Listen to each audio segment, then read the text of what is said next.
Hi friends, എല്ലാവർക്കും lime and ചില്ലീസിലേക്ക് വീണ്ടും സ്വാഗതം. ഞാൻ ഇന്നിവിടെ ഒരു സ്നാക്സിൻ്റെ റെസിപ്പി ആയിട്ടാണ് വന്നിട്ടുള്ളത്. ഈ ഒരു പലഹാരം കുട്ടികൾക്കാണെങ്കിലും വളരെയധികം ഇഷ്ടപ്പെടുന്ന ഒന്നാണ്. അപ്പോൾ ഈസി ആയിട്ട് നമുക്കിത് ഉണ്ടാക്കിയെടുക്കാൻ പറ്റുന്നതേ ഉള്ളൂ. നമ്മുടെ വീട്ടിലുള്ള സാധനങ്ങൾ വെച്ചിട്ട് തന്നെയാണ് നമ്മൾ ഈ സ്നാക്സ് ഉണ്ടാക്കിയെടുക്കുന്നത്. വളരെ കുറഞ്ഞ സമയത്തിനുള്ളിൽ തന്നെ നമുക്കിത് ഉണ്ടാക്കിയെടുക്കാൻ വേണ്ടി പറ്റും. അപ്പോൾ നമുക്ക് വീഡിയോയിലേക്ക് പോവാം.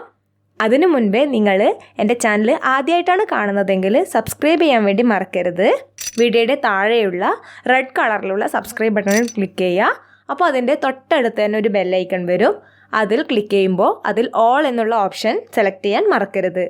അപ്പോൾ നമുക്ക് വീഡിയോയിലേക്ക് പോവാം. അപ്പോൾ ഈ പലഹാരം ഉണ്ടാക്കിയെടുക്കാൻ വേണ്ടിയിട്ട് നമ്മൾ ആദ്യം തന്നെ ഇതിന് വേണ്ട മസാല തയ്യാറാക്കിയെടുക്കണം. അതിനായിട്ട് ഞാനിപ്പോൾ ഇവിടെ ഒരു പാത്രം വെച്ചിട്ടുണ്ട്. അത് ചൂടായി വന്നാൽ നമുക്ക് അതിലേക്ക് ഓയിൽ ഒഴിച്ചു കൊടുക്കാം. ഏത് എണ്ണ വേണമെങ്കിലും നിങ്ങൾക്ക് ഇവിടെ ഉപയോഗിക്കാം. ഞാനിപ്പോൾ ഇവിടെ സൺഫ്ലവർ ഓയിലാണ് ഉപയോഗിക്കുന്നത്. അപ്പോൾ ഓയിൽ നന്നായി ചൂടായി വന്നാൽ ഇതിലേക്ക് ഒരു വലിയ കഷ്ണം സവാള നമുക്ക് ചെറുതായി അരിഞ്ഞത് ചേർത്ത് കൊടുക്കാം. വലിയൊരു സവാളയാണ് ഞാനിവിടെ എടുത്തിട്ടുള്ളത്. ചെറുതാണെങ്കിൽ നിങ്ങൾ 2 എണ്ണം ഉപയോഗിച്ചോളൂ. അപ്പോൾ ചെറുതായിട്ട് തന്നെ ഇത് മുറിച്ചെടുക്കാൻ വേണ്ടി ശ്രദ്ധിക്കണം. ഈ ഒരു സവാള നമ്മൾ അധികം വഴറ്റിയെടുക്കുന്നില്ല. അപ്പോൾ ഇത് കുറച്ചൊന്ന് വാടി വന്നാൽ നമുക്ക് ഇതിലേക്ക് ഒരു പച്ചമുളക് ചെറുതായി മുറിച്ചത് ചേർത്ത് കൊടുക്കാം. പിന്നെ നമുക്ക് ചെറിയൊരു കഷ്ണം ഇഞ്ചി ചതച്ചത് കൂടെ ചേർത്ത് കൊടുക്കാം. ഇതെല്ലാം കൂടി ഒന്ന് നമുക്ക് വഴറ്റിയെടുക്കാം. ഞാൻ നേരത്തെ പറഞ്ഞ പോലെ ഈ ഒരു മസാല ഉണ്ടാക്കാൻ വേണ്ടിയിട്ട് സവാളയൊന്നും അധികം വഴറ്റിയെടുക്കേണ്ട ആവശ്യമില്ല. ജസ്റ്റ് ഒന്ന് വഴണ്ട് വന്നാൽ മതി. ഇനി നമുക്കിതിലേക്ക് കുറച്ച് കറിവേപ്പില കൂടെ ചേർത്ത് കൊടുക്കാം. സവാളയും ഇഞ്ചിയും പച്ചമുളകും ഒക്കെ നന്നായി വഴണ്ട് വന്നിട്ടുണ്ട്. ഇനി നമുക്കിതിലേക്ക് ആവശ്യത്തിനുള്ള മസാലപ്പൊടികൾ ചേർത്ത് കൊടുക്കാം. ആദ്യം തന്നെ ഒരു 1/4 ടീസ്പൂൺ മഞ്ഞൾപ്പൊടി ചേർത്ത് കൊടുക്കാം. പിന്നെ 1/2 ടീസ്പൂൺ മല്ലിപ്പൊടി ചേർത്ത് കൊടുക്കാം. 1/4 ടീസ്പൂൺ കുരുമുളക് പൊടിയും 1/2 ടീസ്പൂൺ ഗരം മസാലയും ചേർത്ത് കൊടുക്കാം.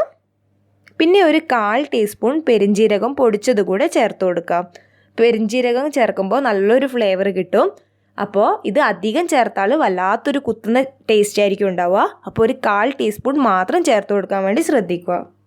ഇനി നമുക്ക് എല്ലാം കൂടി ഒന്ന് നന്നായി മിക്സ് ചെയ്തെടുക്കണം. ഞാനിപ്പോൾ ഇവിടെ മുളക് പൊടി ചേർക്കുന്നില്ല.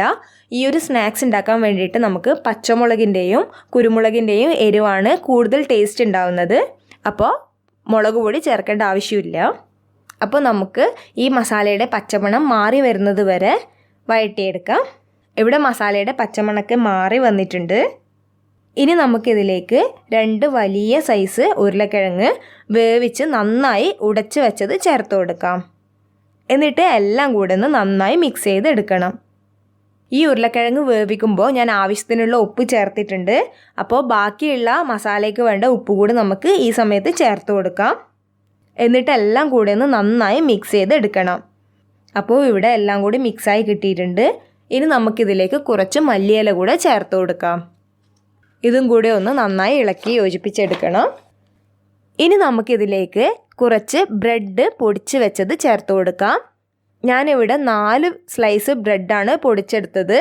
അതാണ് ചേർത്ത് കൊടുത്തിട്ടുള്ളത്. എന്നിട്ട് ഒന്നുകൂടി ഒന്ന് നന്നായി മിക്സ് ചെയ്തെടുക്കണം. ഈ ഉരുളക്കിഴങ്ങും ഈ ബ്രെഡ് ക്രംസും എല്ലാം നന്നായി മിക്സ് ആവുന്ന രീതിയിൽ തന്നെ നമ്മൾ ഇളക്കി യോജിപ്പിച്ചെടുക്കണം. അപ്പോൾ ഇത് നന്നായി മിക്സായി കിട്ടിയാൽ നമുക്ക് ഗ്യാസ് സ്റ്റൗ ഓഫ് ചെയ്ത് വയ്ക്കാം. ഇനി നമുക്ക് ഈ മസാല ഒന്ന് ചൂടാറാൻ വേണ്ടി വയ്ക്കണം. ഇപ്പോൾ ഇവിടെ മസാലയുടെ ചൂടൊക്കെ ആറി വന്നിട്ടുണ്ട്. ഇനി നമുക്ക് കൈ വെച്ചിട്ട് ഇത് നന്നായിട്ടൊന്ന് മിക്സ് ചെയ്തെടുക്കണം. അഥവാ ഉരുളക്കിഴങ്ങിലെങ്ങാനും ഉടയാത്ത കഷ്ണങ്ങൾ ഉണ്ടെങ്കിൽ ഈ സമയത്ത് നന്നായിട്ട് നമ്മൾ ഉടച്ചെടുക്കണം.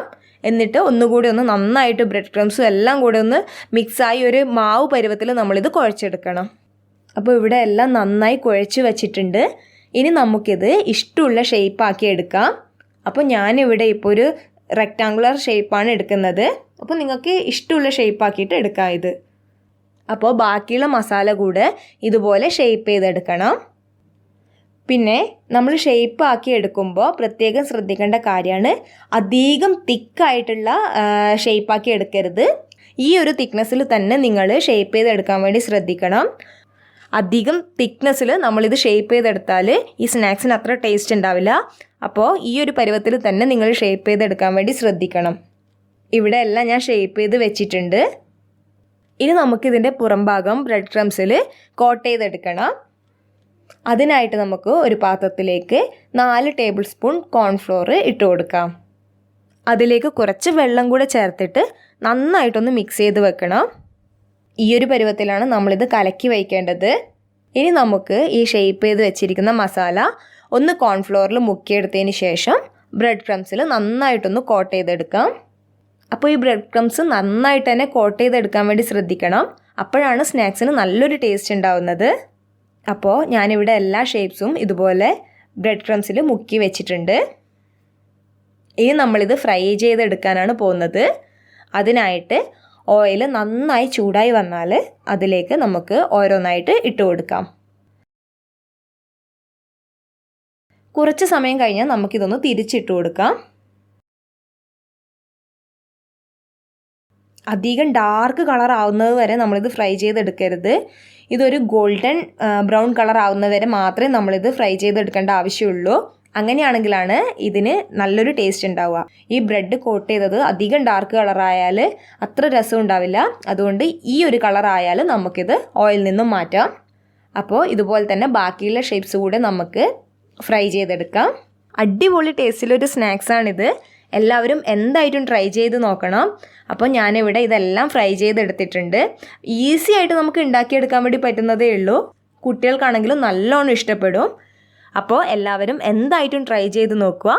വീഡിയോ ഇഷ്ടപ്പെടുകയാണെങ്കിൽ ലൈക്ക് ചെയ്യാൻ മറക്കരുത്. പിന്നെ നിങ്ങളുടെ ചങ്ക് ഫ്രണ്ട്സിനൊക്കെ ഒന്ന് ഷെയർ ചെയ്യാനും മറക്കരുത്.